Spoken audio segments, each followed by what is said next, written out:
ഹോളിവുഡിന് മാർവലും DC ഒക്കെ ഉള്ള പോലെ നമുക്കിപ്പോൾ അഭിമാനത്തോടെ പറയാം നമുക്കും ഉണ്ട് നമ്മുടെ universe Loka. Hi guys, I am Surya. You guys can call me സൂ.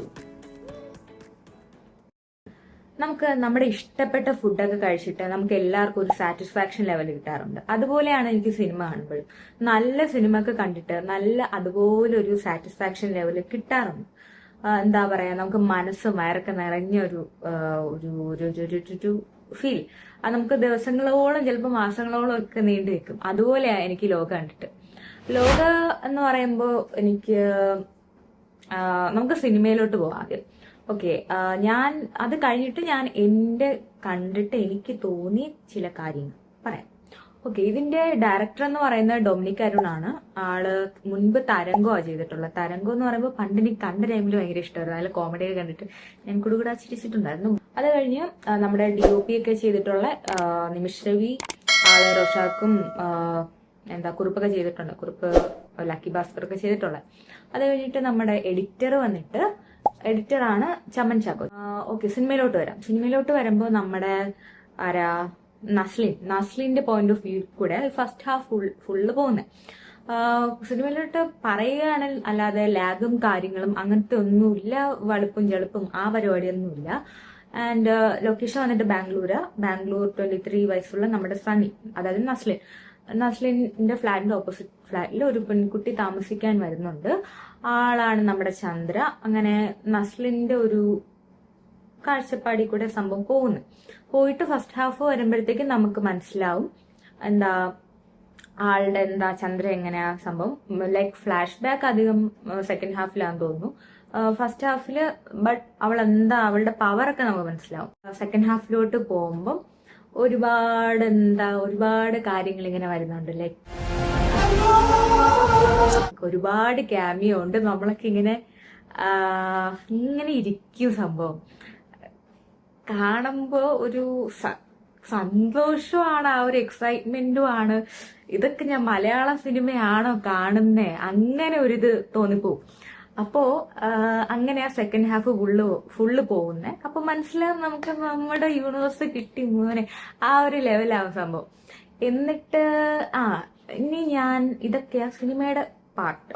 ഇനി ഞാൻ എനിക്ക് കണ്ടപ്പോ തോന്നിയ കാര്യം എന്ന് പറയുമ്പോൾ, ഞാൻ മൂവി തുടങ്ങിയപ്പോ ആ ഒരു ലോഗോ കാണിച്ചു. ലൈക്ക് നമുക്കിപ്പോ മാർവൽ ഞാൻ കമ്പയർ ചെയ്യുന്നതല്ല, സ്റ്റിൽ എനിക്ക് ആ ഒരു ഫീല് എനിക്ക് ആദ്യം തൊട്ട് തോന്നി. അവരൊരു ലോഗോ കാണിച്ചിട്ടുണ്ടായിരുന്നു. ലോഗോയിൽ ഇങ്ങനെ നമുക്ക് DC-യുടെ ഒക്കെ ഒരു ലോഗോ ഇല്ലേ, അതുപോലത്തെ ഒരു സാധനം. അത് കണ്ടപ്പോഴേ മനസ്സിലായത് കുക്ക് സംതിങ്, ആ ഒരു സംഭവം കിട്ടി. അത് കഴിഞ്ഞിട്ടായാലും BGM ആയാലും ഞാനാണെങ്കിൽ ഇടയ്ക്ക് എന്തെങ്കിലും സ്റ്റോറി എന്തെങ്കിലും വീഡിയോ എടുക്കണം ആ ഒരു സംഭവത്തിലിരുന്നേ. ബട്ട് എനിക്ക് പറ്റിയില്ല, കാരണം ഞാൻ ഫുൾ ഫോക്കസ് ഇതിലായിരുന്നു. ഞാൻ ഇങ്ങനെ ഇരിക്കുകയായിരുന്നു. എസ്പെഷ്യലി ആ ഇന്റർവെൽ ടൈമില് ഈ മ്യൂസിക് പോകുന്ന ഒരു സംഭവം ഉണ്ട്. കണ്ടിട്ട് അതെന്ത് ലെവൽ, ആ മ്യൂസിക് ആ സീനൊക്കെ വേറെന്ന് വെച്ചാൽ അവര് പോളിഷ് ചെയ്ത് അത്രയും പെർഫെക്റ്റ് ആണ്. നമുക്ക് പെർഫെക്റ്റ് എന്ന് പറയാം സംഭവം. ഓക്കെ, മ്യൂസിക് വന്നിരിക്കുന്ന ജെക്സ് ബിജോ ആണ്. ജെക്സ് ബിജോ അറിയായിരിക്കണം, ലൈക്ക് നമ്മുടെ അയ്യപ്പനും കോശി അങ്ങനത്തെ ചില സിനിമകളൊക്കെ ചെയ്തിട്ടുള്ളതാണ്. ദെൻ നമുക്ക് ആരാ പറയുന്നേ, ഓക്കെ നമുക്ക് വില്ലനിലോട്ട് പോവാം. വില്ലൻ എന്ന് പറയുമ്പോ ലിയോയിലൊക്കെ ഉള്ള ആളാ. വേറെ ഞാൻ പുള്ളിനെ അങ്ങനെ കണ്ടിട്ടില്ല. ആളും ഈ സ്ക്രീനിൽ വരുന്ന ആളുടെ സ്ക്രീൻ പ്രസൻസ് തന്നെ ഫുള്ള് ഒരു നെഗറ്റീവ് വൈബ് ആയിരിക്കും. അത് ആളുടെ അത്രയും നന്നായിട്ട് ചെയ്തിട്ടുള്ളതാണ്. ഓക്കെ, അതും ആള് നന്നായിട്ട് ചെയ്തിട്ടുണ്ട്. നമുക്ക് വേണമെങ്കിൽ സ്പോയിലർ ആവില്ല, ബട്ട് സ്റ്റിൽ ഒരു സാധനം പറയുന്നുണ്ട്, പറയുന്നില്ല. ആളും പൊളിയായിട്ട് ചെയ്തിട്ടുണ്ട്. അത് കഴിഞ്ഞ് കല്യാണി ആയാലും നസ്ലിനായാലും, നസ്ലിന്റെ കൂടെ നമ്മുടെ സപ്പോർട്ടിങ് ക്യാരക്ടേഴ്സ് ആയിട്ടുള്ള നമ്മുടെ അരുണുണ്ട്. അരുൺ മീൻസ് ആനന്ദത്തിൽ അരുൺ, ദെൻ സലിം കുമാറിന്റെ മോൻ ചന്തു, അവരൊക്കെ നന്നായിട്ട് ചെയ്തിട്ടുണ്ട്. പിന്നെ ഒരു കാര്യം എന്ന് പറയുമ്പോൾ, നമ്മളിപ്പോ മാർവൽ മൂവീസ് ആയാലും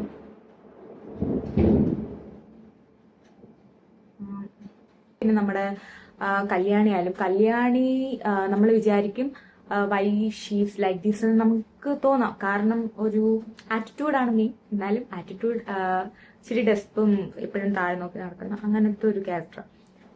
താഴെ നോക്കി നടക്കുന്ന മീൻസ് പബ്ലിക്കലി ഇച്ചിരി ആക്റ്റീവ് അല്ലാത്ത ഒരു സൈലന്റ് മോഡ്, ആ ഒരു ആളാണ്. അപ്പൊ നമ്മൾ വിചാരിക്കും വൈ ഷീസ് ലൈക്ക് ദിസ്. പിന്നെ സ്റ്റോറി ഒക്കെ വരുമ്പം നമുക്ക് മനസ്സിലാവും എന്താ പല ക്യാരക്ടേഴ്സും എന്താ ഇങ്ങനെയെന്ന് നമുക്ക് മൂവി കഴിയുമ്പോഴത്തേക്ക് നമുക്ക് മനസ്സിലാവും.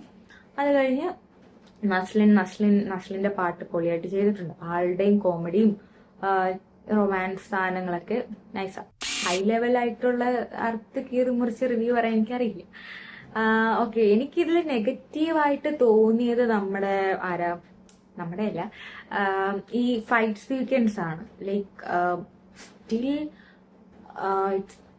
ഫൈറ്റ് ഇവർ ചെയ്യിപ്പിച്ചിട്ടുള്ളത് വേറെ ആരൊക്കെയോ പുറത്തുനിന്നൊക്കെ ഉള്ള ആരൊക്കെയോ ചെയ്തിട്ടുള്ളത്. ബട്ട് എനിക്കത് തോന്നിയിട്ടേ കണ്ടിട്ടൊരു എനിക്കുള്ളിൽ നിന്നൊരു പവർ തോന്നില്ല ഫൈറ്റ് കണ്ടിട്ട്. കാരണം കല്യാണിക്ക് ആണെങ്കിലും ആളുടെ ഫൈറ്റ് ഒക്കെ പൊളിയാ. ബട്ട് ഒരു ചില അപ് ഡൗൺ ആ ഒരു ഇതാ തോന്നിയ. ലൈക്ക് നമുക്ക് കാണുമ്പോഴേ ആ ഒരു ഫീല് തോന്നില്ലേ, അതെനിക്ക് തോന്നിയിട്ടില്ലായിരുന്നു. ബട്ട് കുറച്ചുകൂടെ ബെറ്റർ ആക്കാം അവർക്ക്. സ്റ്റിൽ ബെറ്റർ ആക്കാം കുറച്ചുകൂടെ അങ്ങനെ. പിന്നെന്താ, പിന്നെ വരുന്നതാണ് ഈ 30 കോടി ബഡ്ജറ്റ് ഉള്ള ഒരു സംഭവമാണ്. അവര് ബാംഗ്ലൂരൊക്കെ കാണിച്ചേക്കുന്നെന്ന് പറയുമ്പോൾ വേറെ ഒരു നമുക്ക് തോന്നും വേറെ സ്ഥലമൊക്കെ ആണെന്ന്. ബട്ട് ബാംഗ്ലൂർ അവര് അതിന്റെ കളർ ഗ്രേഡിംഗ് ആയാലും എഫക്ട്സ് ആയാലും എല്ലാം അതുപോലെ ചെയ്തിട്ടുണ്ട്. മാത്രമല്ല സ്റ്റാർട്ടിങ്ങില് ടൈറ്റിലൊക്കെ കാണിക്കുമ്പോൾ ഒരു ആനിമേഷൻ ഉണ്ട് പൊളി. അതിൽ ഒരു റോങ് ആയിട്ടുള്ള ഒരു കാര്യം എന്റെ ഒരു നോളജ് വെച്ചിട്ട് ഒരു റോങ് ആയിട്ടുള്ള ഒരു സംഭവം എനിക്ക് തോന്നിയില്ല. മാത്രമല്ല ലൈക്ക് എന്ത് പാർട്ട് എടുത്താലും എല്ലാരും അവരുടെ പാർട്ട് പൊളിയായിട്ട് ചെയ്തിട്ടുണ്ട്. ലൈക്ക് പെർഫെക്റ്റ് എന്ന് പറയാൻ വേണമെങ്കിൽ പറയാം.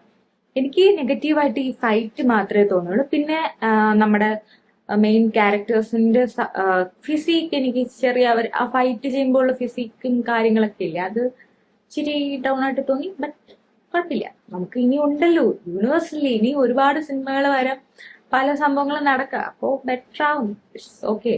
ആൻഡ് അങ്ങനെ നമുക്ക് ഫീൽ ചെയ്യില്ല. ബട്ട് ഐ എം സ്റ്റിൽ പറയുന്നതേ ഉള്ളൂ. ഓക്കെ, ഞാൻ കണ്ട തിയേറ്ററിൽ ആണെങ്കിൽ മലയാളികളാ. ബട്ട് ഞാൻ ഡൽഹിയില. ബട്ട് മലയാളികളായിരുന്നു. ബട്ട് ഒട്ടും എനർജി ഇല്ല. കാരണം ഈ ക്യാമിയോ ഈ സെക്കൻഡ് ഹാഫിൽ ഫുൾ ക്യാമിയോസിന്റെ കളിയാണ്. അപ്പോഴത്തേക്കും അതൊക്കെ കാണുമ്പോൾ നമുക്ക് ഇങ്ങനെ എണീറ്റ് നിന്ന് കൈയടിക്കാനും ചില ക്യാരക്ടേഴ്സിന്റെ ഇൻട്രോ ഒക്കെ കാണുമ്പോൾ ആ ഒരു ഫീല് തോന്നും. ബട്ട് എല്ലാവരും സൈലന്റ് ആയിരുന്നു. അപ്പോൾ തിയേറ്റർ ചൂസ് ചെയ്യുമ്പോൾ നിങ്ങൾ അതനുസരിച്ച് നോക്കുക.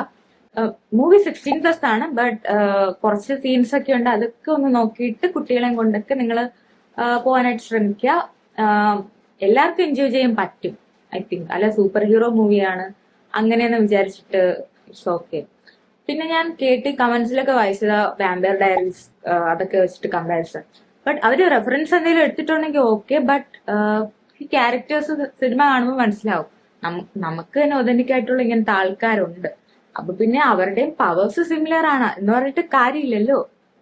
സ്റ്റിൽ റെഫറൻസ് എടുത്തിട്ടുണ്ടേ നല്ലതാണ്. പക്ഷെ അവര് നമ്മുടെ കൾച്ചറൊക്കെ ആയിട്ട് അവര് എക്സിക്യൂട്ട് ചെയ്തിട്ടില്ലേ, അതിങ്ങനെയൊക്കെ ചെയ്യാൻ പറ്റുമോ വേറെ ആർക്കെങ്കിലും?